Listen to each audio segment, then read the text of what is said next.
Hello student, तो कैसे हैं आप लोग। आई होप आप लोग को अच्छे से समझ में आ रहा होगा।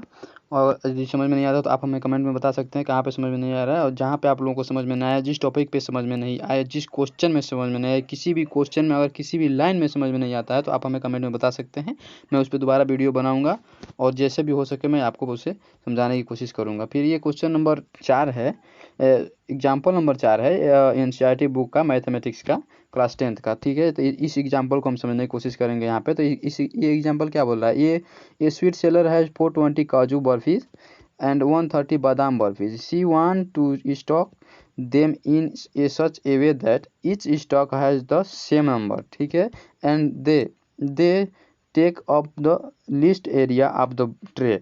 What is the number of that can be placed in each stock for this purpose. ये क्वेश्चन कह रहा है सीधा सीधा कि ये क्वेश्चन कह रहा है कि हमारे पास 420 काजू के बर्फ़ी हैं और 130 बादाम के बर्फ़ी हैं।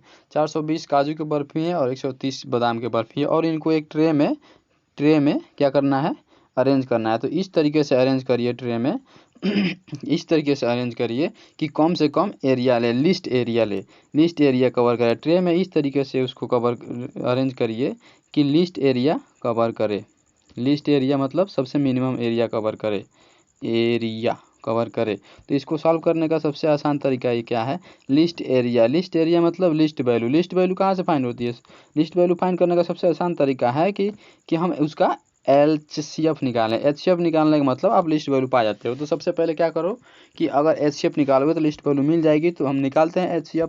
तो सीधे इस क्वेश्चन में क्या करना है, इन दोनों नंबर्स का HCF निकाल लेंगे तो हो जाएगा। तो HCF निकालने का फाइंड करने का एक दो मेथड है। पहला कि हम लोगों ने इस हाई स्कूल क्लास में पढ़ते हैं जो यूक्लिड्स एल्गोरिथम से हम पढ़ते हैं। यूक्लिड्स एल्गोरिथम क्या होता है, A = BQ + R होता है और R की वैल्यू दो वैल्यू के बीच में लाई करती है। कौन से 0 और B के बीच में, जबकि R की वैल्यू 0 के बराबर होती है और B से कम होती है। ठीक है, अभी हम पढ़ेंगे इसके बारे में। अगला स्टेप देख लेते हैं। अभी क्या है, नाउ वी नो दैट, हाँ अभी हम क्या जानते हैं, we know that Euclid's algorithm हम जानते हैं क्या होता है, A = BQ + R होता है। इक्वेशन हमने फर्स्ट मान लिया। Where 0 R is greater than R = 0 less than B। R की वैल्यू 0 और B के बीच में लाई करती है। ठीक है, अभी देख लेते हैं यहाँ पे बड़ा वैल्यू कौन सा है, बड़ा वैल्यू क्या है, 4, 2, 0 एंड 130, मतलब 420 और 130 है।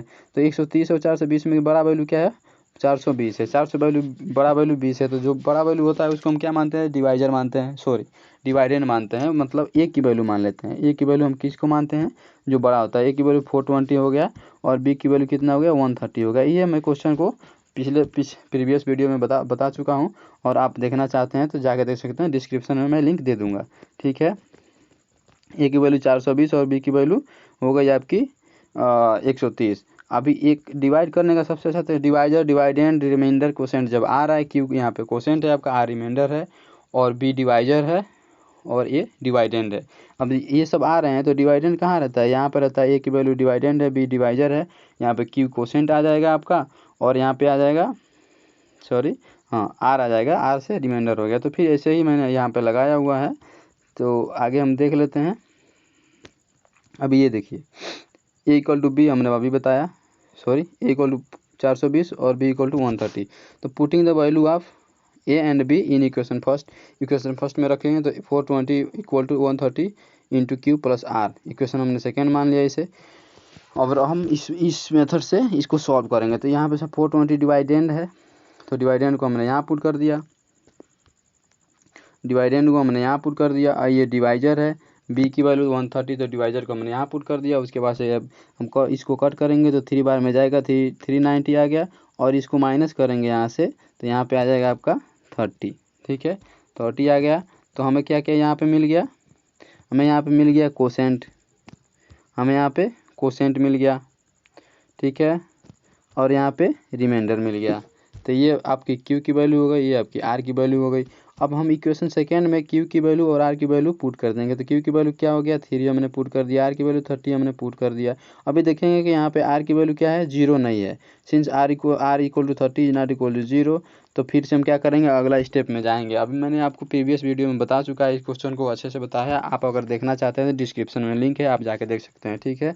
अभी अगला स्टेप में हम क्या करेंगे कि अगला स्टेप आपका बेसिकली यही रहता है सीधे सीधे कि जो यहाँ पे आपका डिवाइजर रहता है, अगले स्टेप में वो आपका डिवाइडेंड बन जाता है। जो रिमाइंडर रहता है वो क्या बन जाता है, वो आपका डिवाइजर बन जाता है, ठीक है। फिर इन सब में उस प्रोसेस को करते हैं, ठीक है। तो सीधे सीधे आपका जो डिवाइजर था वो डिवाइडेंड बन गया, रिमाइंडर आपका डिवाइजर बन गया, ठीक है। ये दोनों का प्लेस हर स्टेप में चेंज होता रहेगा। देखिए यहाँ पे क्या था, डिवाइडेंड को हटा दिया हमने, ये डिवाइजर है, डिवाइजर को हमने क्या बना दिया, डिवाइडेंड बना दिया यहाँ से, देखिए। और ये 30 क्या है, रिमाइंडर को हमने क्या बना दिया, रिमाइंडर को बना दिया हमने डिवाइजर, और डिवाइजर को बना दिया डिवाइडेंड। और फिर से हम इन 130 में 30 से डिवाइड किया, 130 को 30 से डिवाइड किया तो कोफिशिएंट आपका आ रहा है, कोसेंट आ रहा है 4 और रिमाइंडर आ रहा है 10। आप यहाँ से देख सकते हैं, ठीक है। अभी यहाँ से देखेंगे तो आएगा। अभी अगला स्टेप में देखा जाए, इसी स्टेप में तो क्या है हमारे पास ये है कि आर की वैल्यू अभी भी 0 नहीं है। और जब आर की वैल्यू अभी भी 0 नहीं है, 10 है, तो क्या है अगला स्टेप में फिर से again R equal to 10 is not equal to 0। R की वैल्यू 10 है, 0 के बराबर नहीं है। तो अभी हम क्या करेंगे अगला स्टेप में जाएगा। अगला स्टेप में क्या हो जाएगा, जो यहाँ पे डिवाइडेंड है वो हट जाएगा, रिमूव हो जाएगा, और जो डिवाइजर है वो डिवाइडेंड बन जाएगा। अभी जो यहाँ पे रिमाइंडर है वो डिवाइजर बन जाएगा। अभी हम ये डिवाइडेंड है, ये डिवाइजर है, तो 10 में 30 में 10 से डिवाइड करेंगे तो 3 बार में जाएगा और रिमाइंडर 0 आ जाएगा। आप यहाँ पर देख सकते हैं, ठीक है। अगर आपको कन्फ्यूजन होता है तो आप खुद से करके देख लीजिए, इतना तो आपको आता ही होगा, ठीक है। इतना नहीं आता है तो आपको कुछ नहीं आता है, इतना तो आना ही चाहिए, ठीक है। अभी अगला देते हैं हियर आर इक्वल टू 0। जब आर की वैल्यू 0 है तो HCF क्या है जी, बी की वैल्यू HCF आ जाता है। ये मैंने प्रीवियस वीडियो में बता चुका है, कितने बार बता दिया मैंने कि डिस्क्रिप्शन में लिंक दिया है, आप जाके देखिए। बी इक्वल टू 10 और 10 की वैल्यू क्या होती है, HCF होती है। बी इक्वल टू 10, बी की वैल्यू HCF होती है, और HCF हमने फाइंड कर लिया कि इसे यूक्लिड एल्गोरिथम से। Thus the sweet seller can make stocks of 10 for both kind of barfis. मतलब ये बता रहा है HCF आ गया, लिस्ट एरिया तभी कवर करेगा जब वो जो स्वीट सेलर है वो दोनों के लिए क्या बनाएगा, 10-10 का स्टॉक बनाएगा। दोनों टाइप की बर्फ़ी के लिए 10-10 का स्टॉक बनाएगा तो क्या हो जाएगा, वो मिनिमम एरिया कवर करेगा। आई होप गाइज आप लोगों को अच्छे से समझ में आया होगा। अगर समझ में आया होगा तो आप हमारे वीडियो को लाइक कीजिए, शेयर कीजिए, कमेंट कीजिए, और चैनल को सब्सक्राइब जरूर करिए।